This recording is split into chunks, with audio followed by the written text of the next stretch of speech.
और अभी की बड़ी खबर आ रही है हावड़ा के जगत बल्लभपुर से, जहां मां से झगड़े के बाद 9वीं कक्षा की छात्रा ने फ्लैट की छत से कूदकर दी जान। उत्तर 24 परगना के न्यू बैरकपुर थाना क्षेत्र में एक दर्दनाक घटना ने पूरे इलाके को हिलाकर रख दिया है। सोमवार सुबह 14 साल की एक नाबालिग छात्रा ने अपनी जान दे दी। रविवार रात को किसी बात पर मां और बेटी के बीच बहस हो गई थी। मां की डांट सुनकर वह चुपचाप अपने कमरे में सोने चली गई, लेकिन यह शांत माहौल अगली सुबह भयानक घटना में बदल गया। सोमवार सुबह जब पिता काम पर निकल चुके थे और भाई कॉलेज जा चुका था, मां घर के कामों में व्यस्त थी। इस दौरान लड़की चुपचाप फ्लैट की छत पर गई और नीचे छलांग लगा दी। तेज आवाज सुनकर पड़ोसी खिड़कियों से झांकने लगे। सड़क पर लोगों की भीड़ जमा हो गई। जब लोगों ने देखा कि एक लड़की खून से लथपथ हालत में जमीन पर पड़ी है, तो चारों तरफ चीख पुकार मच गई। लड़की की मां भी घर से दौड़कर बाहर आई। बेटी को तुरंत अस्पताल ले जाया गया, लेकिन डॉक्टरों ने उसे मृत घोषित कर दिया। खबर मिलते ही न्यू बैरकपुर थाने की पुलिस मौके पर पहुंची और जांच शुरू कर दी है। मां, परिवार और पड़ोसियों से पूछताछ की जा रही है। महज 14 साल की उम्र में इस तरह की आत्महत्या ने सभी को स्तब्ध कर दिया है। लोग सोचने पर मजबूर हैं कि एक छोटी सी बहस कैसे एक जिंदगी को खत्म कर सकती है। अगर आपके घर में किसी बच्चे के व्यवहार में बदलाव नजर आए तो उससे बात करें, उसकी भावनाओं को समझें।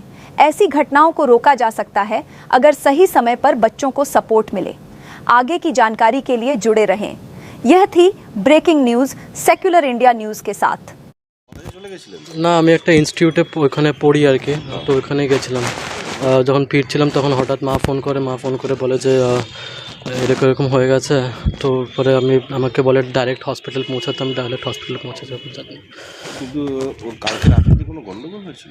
না ও সকাল থেকে শুধু বলছে আমার পেট ব্যথা করছে এরকম বলছিল। ওপর স্কুল আজকে যাওয়ার কথা ছিল, স্কুলও যায়নি আজকে।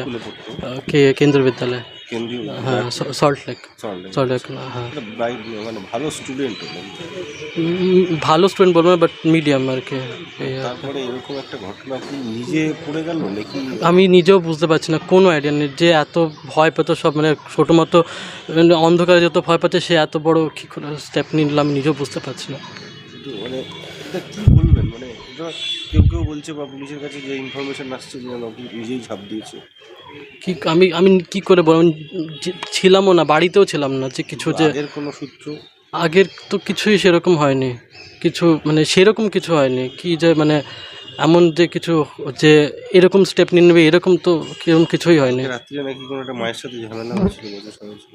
ও তো পড়াশোনা নিয়ে যেমন নর্মাল ঝামেলা ওরকমই, ওর থেকে বেশি কিছুই হয়নি।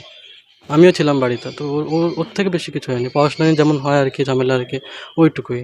14 বছরের মেয়ে পড়াশোনা নিয়ে বকার কারণে আত্মহত্যা যদি করে, সেটা তো খুব খারাপ একটা দৃষ্টান্ত। এখন রিজনটা কি সেটা তো আমি বলতে পারবো না, যেটুকু হয়েছে সেটাই বলছি আপনাকে। এখন গীত মজুমদার ছিলাম তখন, আমি জোরে একটা আওয়াজ পাই যে মনে হচ্ছে যেন কিছু পড়লো উপর থেকে। তা এই পাশে ফ্ল্যাট হচ্ছে তো অনেক সময় এরকম পড়ে, তা আমি বুঝতে পারছি না। তা আমি আর যাইনি, আমার হাজব্যান্ড আওয়াজ পেয়ে দেখেছে, বারান্দায় এসে দেখে গিয়ে আমাকে নিচে এসে বলছে যে মনে হয় ওই ফ্ল্যাট থেকে কেউ ঝাঁপ দিয়েছে।